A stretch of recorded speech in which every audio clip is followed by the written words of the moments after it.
Oke guys, selamat datang kembali di HZAV Channel. Ya, aku mau mengucapkan banyak terima kasih untuk yang udah subscribe ke channel aku. Dan untuk yang belum subscribe, mohon di subscribe dulu ya.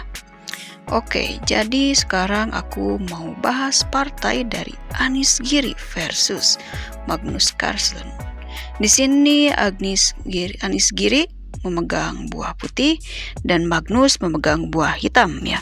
Langsung aja, Anies Giri mengawali langkah D4, dibalas Magnus kuda F6, C4, E6, kuda F3, B6, G3, gajah A6, menteri C2, gajah B7, gajah G2, C5, D5. Ya, ini adalah termasuk dari varian atau openingnya Nimzowitsch variation ya. Langsung aja di sini Magnus membalas dengan EX D5, lalu CX D5, kuda X D5, rokade gajah ke E7, lalu benteng ke D1 ya, mengancam kuda. Di sini Magnus menjawab dengan kuda C6 dan Anies Giri membalas dengan menteri F5, lalu kuda ke F6 dibalas dengan E4, lalu D6, E5, menteri D7 ya. Magnus mengajak untuk melakukan peraduan menteri. Di sini Anies Giri menerimanya ya. Dimakan oleh kuda EX D6, lalu gajah mengancam pion B2 ya. Gajah F6, dan di sini langkah Anies Giri adalah skak ya, benteng E1, dibalas oleh Magnus menggeser raja ke F8. Jika terlihat sekilas memang di sini posisi Magnus walaupun masih banyak kemungkinan, tetapi dengan tidak rokade dan benteng yang pasif, memang di sini lebih enak posisi dari Anies Giri ya. Langsung di sini Anies Giri melangkah kuda C3 mengembangkan perwira Magnus, lalu kuda B4 ya mengancam petak C2. Lalu di sini Anies Giri membalas dengan kuda E5 ya. Dia membiarkan ancaman petak C2. Lalu di sini dimakan terlebih dahulu dan gajahnya dimakan ya, mengancam benteng. Lalu benteng bergeser ke D8 dan di sini Anies Giri benteng D1 ya. Dia tidak akan membiarkan dua bentengnya digarpu oleh kuda ya. Di sini Magnus membalas dengan kuda C4. Lalu Anies Giri melawan dengan maju pion ke D7. Dan di sini yang mana posisi pionnya cukup kokoh juga ya, karena masih ada gajah yang membela dan benteng yang mendukung ya nantinya. Lalu di sini Magnus menjawab dengan kuda ke C2 ya, langkah itu tetap dilakukan oleh Magnus.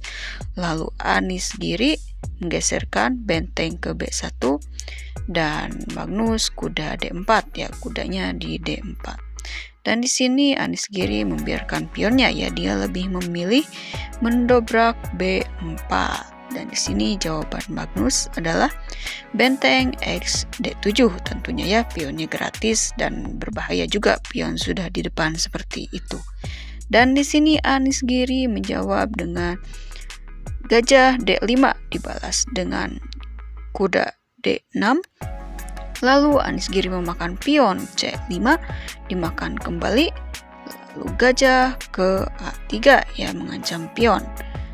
Di sini Magnus melangkah menggunakan raja E7 ya, rajanya mendekat karena sudah mendekati fase endgame ya, dan dia sekaligus akan mengaktifkan benteng yang pasif itu ya. Lalu di sini Anies Giri membalas dengan gajah XC5 karena pionnya gratis, sekaligus melakukan pinning terhadap raja ya.